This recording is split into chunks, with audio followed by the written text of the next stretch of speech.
If you could peel back the skin of modern civilization, you'd find its nervous system isn't made of flesh and bone. It's made of silicon. We used to think oil was the world's most critical resource, but that's not true anymore. Today, semiconductors, or chips, are what power every single part of our global economy. But here's the scary part. This entire nervous system has a terrifying vulnerability, a single point of failure that could bring our entire world to a dead stop. And it all comes down to this number, 90%. That's the percentage of the world's most advanced semiconductors. We're talking the absolute bleeding-edge chips that power everything from our phones and AI to our most advanced military hardware that come from just one place. And get this, it's not just one place.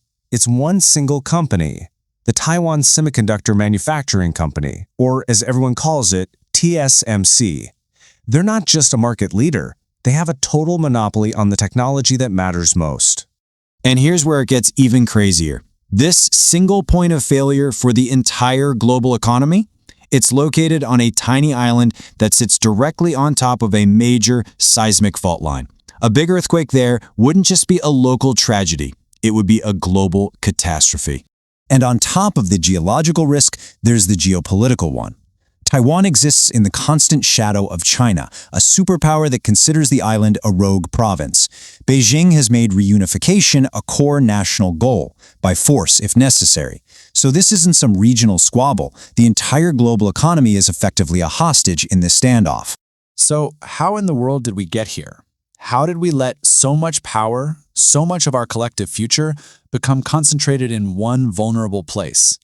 Well, you might be surprised to learn this wasn't an accident at all. It was actually the result of a deliberate grand strategy, something called the Silicon Shield. The logic behind this was, frankly, both brilliant and terrifying. Taiwan knew it could never compete with China's massive military, so its leaders came up with a different plan. Turn their economy into a form of mutually assured destruction by making themselves completely indispensable to the United States, to Europe, to Japan, and even to China itself. They figured the world would have no choice but to protect them. They basically strapped the global supply chain to their chest as a life insurance policy. But wait a second. This brings up a huge question.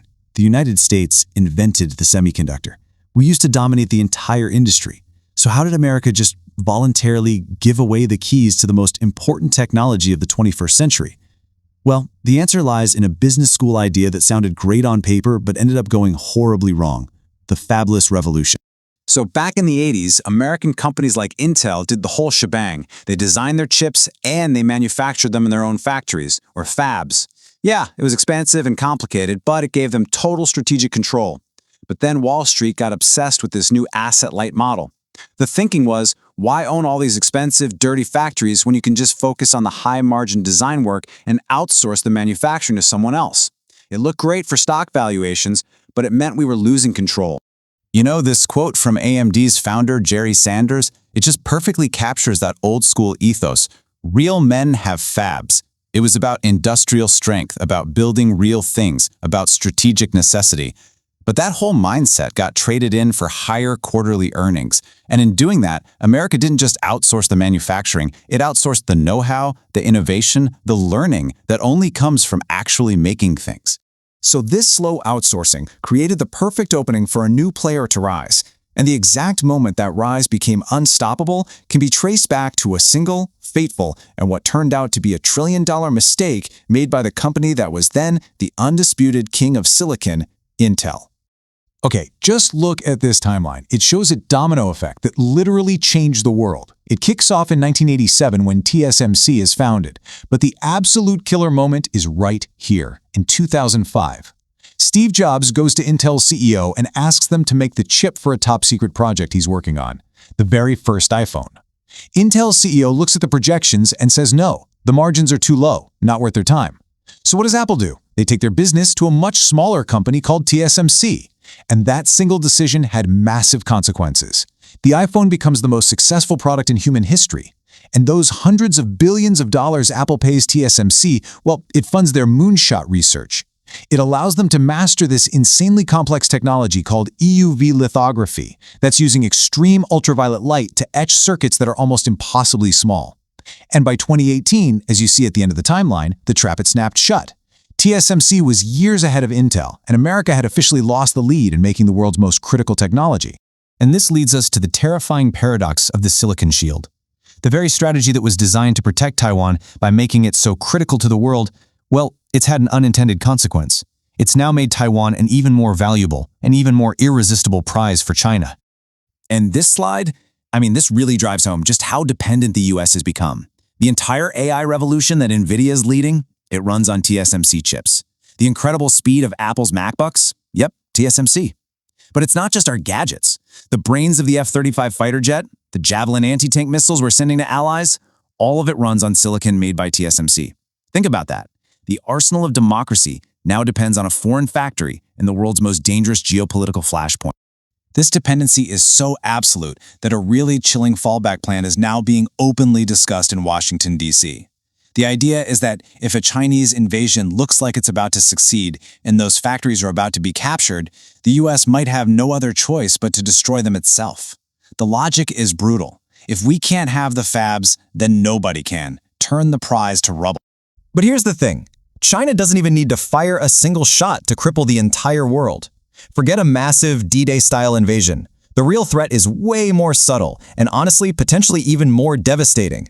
A simple quarantine. So picture this. Here's how that global economic stroke would actually happen, step by step. First, China's Navy declares a maritime exclusion zone around Taiwan. They call it a quarantine. It stops the flow of highly specialized chemicals that TSMC needs to make chips. Within days, the fabs shut down.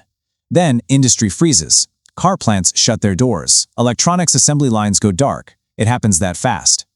Next, the cloud itself, the internet, starts to degrade because data centers can't get replacement servers. And finally, society itself begins to grind to a halt. Medical devices, the financial system, critical infrastructure, it all starts to fail. We're not talking about a recession here. This is a complete shutdown of the modern world.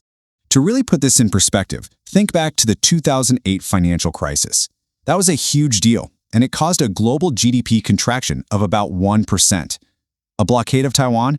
Economists estimate that would cause a 10% contraction. That's a loss of around $10 trillion. This is an economic catastrophe on a scale that nobody alive has ever seen.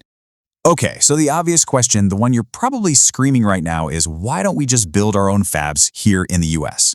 Well, the government is trying. They passed the CHIPS Act, throwing $52 billion at the problem. But as a big project in Arizona is showing everyone, it is not that simple. The TSMC plant they're building in Arizona is turning into a slow-motion disaster. It's years behind schedule, way over budget, and it's bogged down by all sorts of problems. There are culture clashes between the Taiwanese 24/7 work ethic and American labor rules. It's over 40% more expensive to build here. But the biggest problem is the ecosystem gap. You can't just buy a 4-decade-old supply chain and plop it down in the desert. You have to grow it, and we stopped watering ours 30 years ago. So here's the bottom line, the hard truth. For at least the next 5 to 10 years, we are trapped. The entire world is a hostage to the stability of the Taiwan Strait.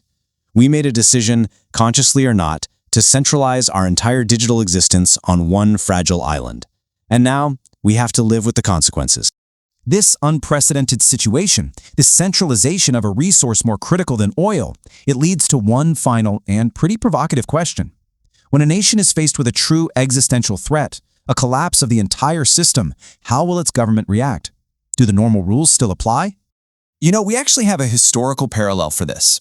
Back during the Great Depression, the US government faced a different kind of collapse, and it made a truly stunning decision. It seized the private gold of its own citizens. The government basically said that in a national emergency, survival trumps private property. They didn't ask for the gold. They demanded it.